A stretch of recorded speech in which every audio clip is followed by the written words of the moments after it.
Hola campeón, ¿cómo andás? En el video de hoy te voy a enseñar cómo transferir fuerzas o cómo iniciar un ataque. Como siempre te recuerdo que me escribas por WhatsApp, así te sumás a mi lista de difusión para recibir un tip de ajedrez gratuito todos los días. Para esto te voy a comentar una partida entre dos grandes maestros de jugada en el torneo europeo que se desarrolló en Turquía, Estambul, en el 2003, entre el gran maestro que va de blancas, Sakabe, que tiene 2664, y Kurajika, que tiene 2551. Bueno, en esta posición podemos ver que las blancas pudieron cambiar los alfiles de casillas negras y de esa forma se debilitó el enroque del negro.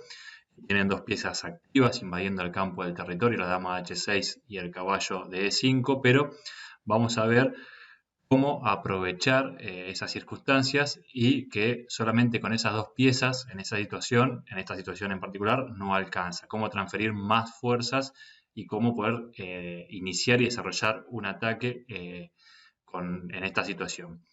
Entonces, acá el blanco jugó torre E3, que la idea es correcta, la idea es jugar, por ejemplo, G4 y transferir la torre a H3 para atacar el punto H7, que justamente no puede ser defendido por un caballo como habitualmente está en F6, pero la forma para llevarla a cabo esta idea es incorrecta y ahora te voy a mostrar por qué. El negro jugó acá E6 y acá la jugada del negro para defenderse hubiese sido la mejor caballo D7, a lo cual podría haber seguido G4, caballo por E5. Si torre H3 para atacar inmediatamente H7, podría seguir caballo F3 jaque, rey H1, caballo G5 defendiendo en H7, dama por G5, F6, dama H6 y torre F7, y el negro tiene todo defendido. Entonces acá, en lugar de jugar torre H3, si tomara el blanco en E5, podría seguir F5, torre H3, torre F7 defendiendo H7 y G por F5 y dama B6 defendiendo en G6 y atacando en F2 en caso de ser necesario. Las blancas tienen una leve ventaja, pero las negras siguen en partida y tienen posibilidades de defenderse. Por eso, viendo todo esto, el blanco, en lugar de jugar torre E3 enseguida, emitiendo caballo de 7 al negro, tendría que haber jugado torre AB1, a lo cual no se puede jugar, por ejemplo, B5, estamos atacando el peón de B7, ¿no? No se puede jugar, perdón, B5 porque ahora sí, torre E3, lo cual amenaza de nuevo G4.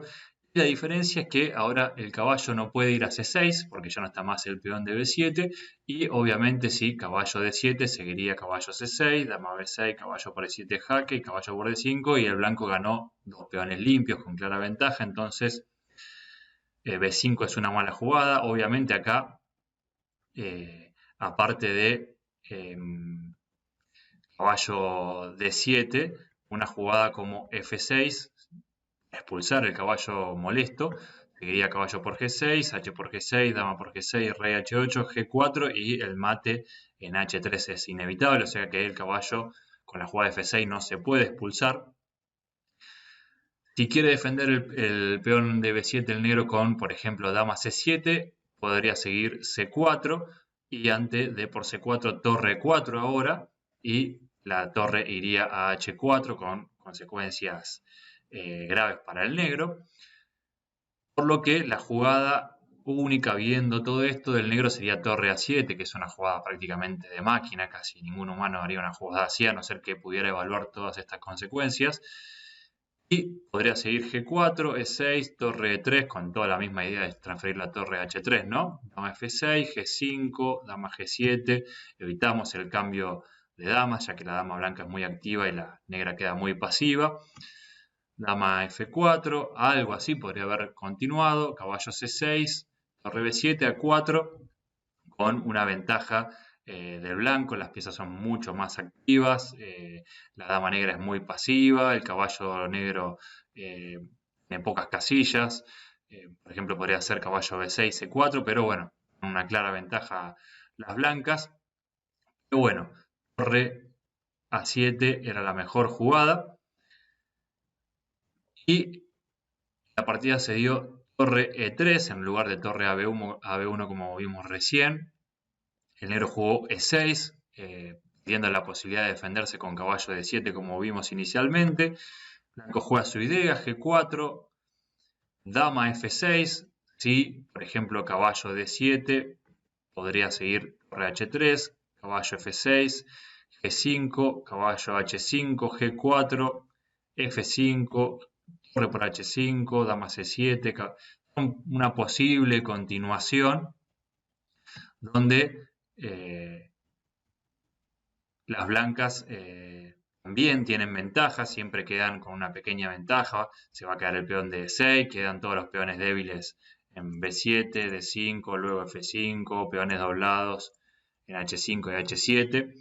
Pero bueno, el negro puede aspirar en un eventual jaque perpetuo. Pero bueno, esto no fue lo que ocurrió, pero podría haber seguido algo así ante un eventual caballo D7, pero el negro jugó dama F6, trayendo la dama a defender, G5, dama G7, dama H4, evitando el cambio, el blanco, para que quede en evidencia la pasividad de la dama negra. Y acá el negro juega F6, este probablemente sea el error decisivo de la partida, pero hay que evaluar otras posibilidades para entender por qué esta jugada. Por ejemplo, si el negro hubiese jugado B5, podría haber seguido algo así, donde queda con dos peones débiles el negro en A6 y en C4, aislados, fáciles de atacar para el blanco. Una idea básica del blanco podría ser jugar al caballo G4 y luego F6, junto con la torre a H3 para atacar el punto H7. Si se jugara, por ejemplo, caballo D7 y se cambiaron los caballos en F6, se retoma de peón y la dama tendría que ir a H8 para defender, por lo que la dama quedaría completamente fuera de juego y con una ventaja abrumadora del blanco. Entonces, ante una jugada básica como por ejemplo B5 para evitar otro tipo de cosas, el blanco también queda con una ventaja. Entonces F6, si bien es una jugada que debilita mucho, por lo menos otorga ciertas posibilidades prácticas. Abre la columna F, a ver si se puede atacar el punto de F2. Bueno, el blanco jugó caballo G4, F por G5, dama por G5, ahora se ataca el peón de E6. El negro juega caballo C6, entrega el peón por lo menos para finalizar el desarrollo. Obviamente si F5, caballo H6, con clara ventaja, jaque, ¿no? Y se cae la torre. Entonces el negro entrega el peón, torre por E6, ahora queda débil el peón de D5. El negro lo defiende, el blanco trae la otra torre con una gran ventaja sobre la columna E abierta, con mucha fuerza las blancas. Rey H8, torre E3, seguimos con el mismo plan de caballo F6 y torre H3, atacando el peón de H7, dama F7, atacando el peón de F2, ¿no? Torre F6, dama G7, sí, por ejemplo, dama D7 para defender el peón de D5, torre F3 con clara ventaja del blanco, pero el negro jugó dama G7, torre por F8, dama por F8, obviamente sí, torre por F8, dama por D5, algo así con dos peones de ventaja, el blanco con clara ventaja. Entonces el negro toma de dama, prefiere mantener la defensa del peón de D5, caballo F6, dama G7, torre H3, H5, y acá hay que tener cuidado porque, por ejemplo, si sacrificamos en H5, sigue G por H5 y no se puede evitar el cambio de damas, que queda clavada la dama en G5 y la posición queda equilibrada, se diluye toda la ventaja del blanco. Si bien queda con una pieza de menos, tiene tres peones, pero se pierde toda la ventaja que había. Entonces acá el blanco jugó rey F1 y abandonó el negro porque, por ejemplo, podría seguir torre F8 atacando el caballo de F6 y con torre por H5, jaque, G por H5, dama por H5, el mate no se puede evitar entregando la dama en H7 ni en H6 y el blanco gana una hermosa partida. Entonces, la partida de hoy vimos cómo el blanco fue transfiriendo todas sus fuerzas, todas sus piezas y atacando los puntos débiles del negro. Y si se hubiese defendido bien, solamente con torre A7 igual hubiese mantenido la ventaja, hubiese sido menor que la que ocurrió en la partida. Si se hubiese defendido si el blanco hubiese jugado, por ejemplo, torre a B1, como vimos inicialmente en esta posición, las blancas hubiesen conservado una gran ventaja.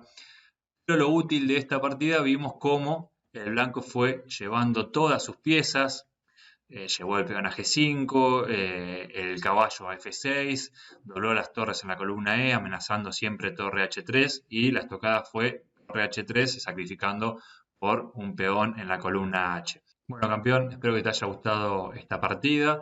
Como en todos los videos, te recuerdo que te suscribas a mi canal y que le des clic al botón rojo que está ahí abajo. Te mando un abrazo y nos vemos en el próximo video.